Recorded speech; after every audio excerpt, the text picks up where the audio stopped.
که وزید در واسه خبری توی تو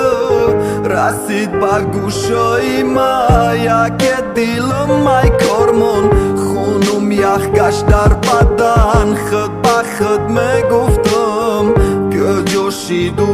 قسم